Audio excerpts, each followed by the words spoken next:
They looked like the perfect television couple, playful, warm, effortlessly in sync. Millions tuned in every week to watch Samantha twinkle her nose and Darren roll his eyes. But behind the charm and sparkle of Bewitched was a painful, unraveling story. A quiet fracture that would end in silence so deafening, fans are still haunted by it decades later. What happened between Elizabeth Montgomery and Dick York was never explained on screen. But off-screen, it became one of the most heartbreaking divides in classic television history. When Bewitched premiered in 1964, it offered more than just laughs and light-hearted magic. At its core was a dynamic that felt real, a devoted couple navigating suburban life with a not-so-subtle supernatural twist. Elizabeth Montgomery was magnetic as Samantha Stevens, elegant, intelligent, and full of understated mischief. And opposite her was Dick York, whose portrayal of the bewildered but loving Darren grounded the show in warmth and humor. Their chemistry was undeniable. They weren't lovers in real life. Montgomery was married to the show's producer William Asher, but their connection on camera felt natural, even intimate. Behind the scenes, the early days of filming were full of laughter and camaraderie. York and Montgomery clicked instantly. They shared jokes, energy, a rhythm that made every scene sparkle. Audiences adored them, and the ratings reflected it. But while the show soared, a quiet storm was brewing, one that would slowly, painfully dismantle everything. Years before stepping into Darren's shoes, Dick York suffered a devastating injury on the set of a Western film. A railroad handcar scene went wrong, and a metal lever slammed into his spine. Pain was immediate and lasting. Instead of taking time off, York soldiered on. Like many actors of his era, he masked chronic pain with determination and medication. By the time he was cast in Bewitched, he was already locked in a daily battle just to function. First, he managed. He filmed with his usual wit and spark, collapsing into chairs between takes, quietly enduring pain no one could fully understand. Scripts were adjusted, sets redesigned to hide his discomfort. He never asked for sympathy, and never let the pain dull his performance. But the cracks were beginning to show.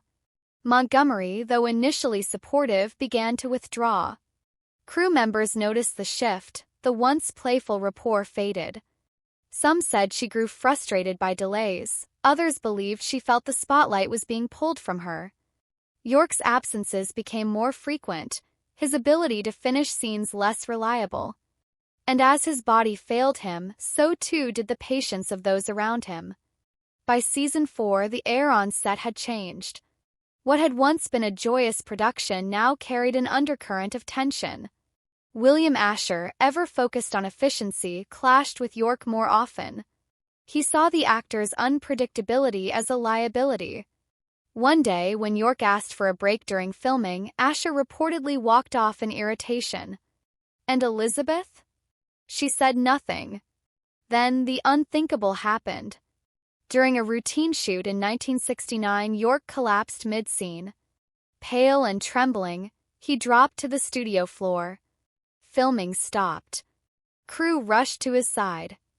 He was hospitalized, and he never came back.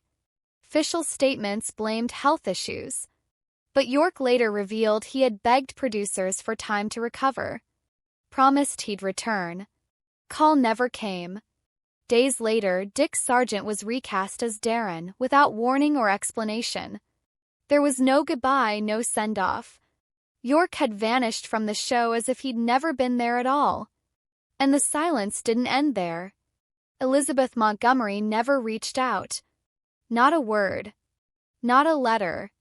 Nothing. 5 seasons of working side by side, and she was gone from his life just as abruptly. To York, the silence was more painful than the injury. He'd given everything, pushed through agony, stayed kind through exhaustion. And when it became too much, he was erased. Years passed. York never criticized Montgomery publicly. He spoke of her fondly, respectfully. But those closest to him said he had tried to reach out. Letters, calls, all ignored. No reply ever came. Speculation swirled. Did she feel guilt? Resentment? Or was it something even more personal? There were whispers that York had harbored deeper feelings for Montgomery, that perhaps his affection had crossed a line she couldn't return. Others believed she simply couldn't cope, not with the stress of her crumbling marriage to Asher, not with the burden of a failing co-star, and certainly not with unresolved emotion she preferred to leave buried. Whatever the reason, the silence remained, and it was permanent. York's career never recovered. His injury worsened, the roles dried up. He lived in near poverty with his devoted wife Joan, who cared for him through every painful day. Despite it all, he found a new purpose. From his bed, he founded a charity for the homeless. He called it Acting for Life. Though he could barely move, he coordinated donations, made phone calls, and kept helping others, all while never once speaking ill of Montgomery. He died in 1992 in his wife's arms, aged just 63. Till no call. Till no goodbye. Montgomery continued acting, but something in her changed.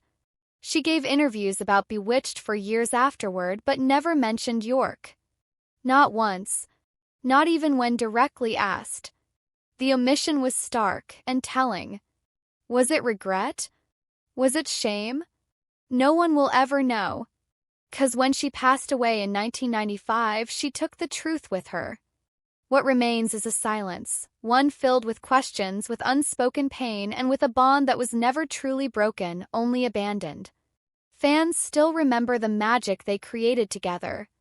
But now they also know the heartbreak that haunted it.